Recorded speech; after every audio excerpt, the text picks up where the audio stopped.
The average buyer last year was 59 and the average seller was 63. That's crazy. Crazy. That's really crazy. When I got in the real estate business, the average seller was 40s. Whoa. Okay? So older and richer. Well, what are older people looking for? You asked me appreciation or cash flow.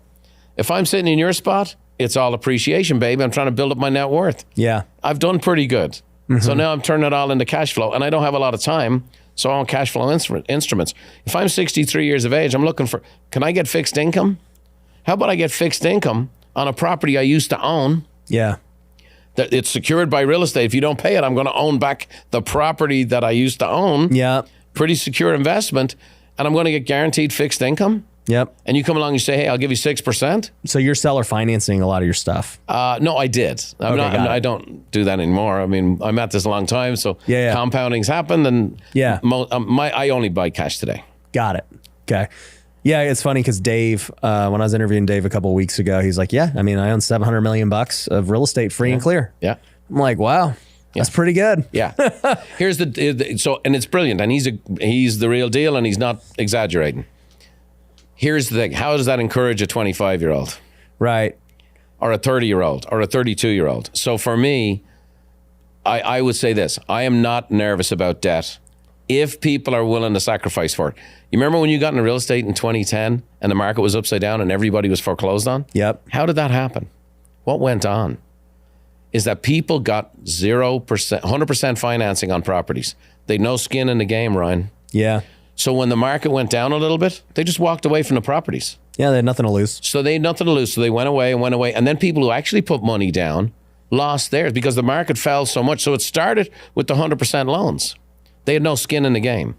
So I believe this. If a young person wants to get in the game to buy a piece of real estate, what are you willing to do? What are you prepared to do?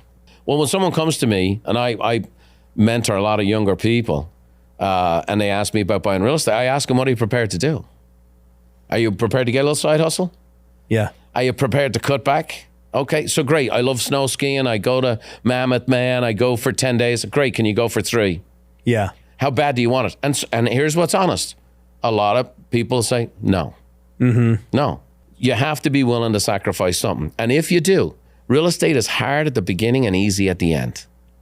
Hard at the beginning, easy at the end. And if you'll do what's hard, your life will be easy. And if you do what's easy, your life will be hard. Either way, you're going to have to deal with hard and easy. It's just what order. Pay the price up front. Pay the price up front when you're young and full of juice and have energy and get after it. Yeah. And the dynamic is this. The greatest gift in the world for an investor is time. Yeah.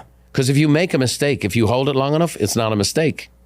People have bought bad real estate, overpriced. I've bought flips that went bad. I couldn't sell, and I was forced to hold them. Yeah. And then 5 years later, they ended up, I'm like, looking like a genius. They made you Great more money than buy and hold, anything dude. else. Yeah. I'm like, yeah, I know. Yeah. You just got to be strong enough to hold. Yeah.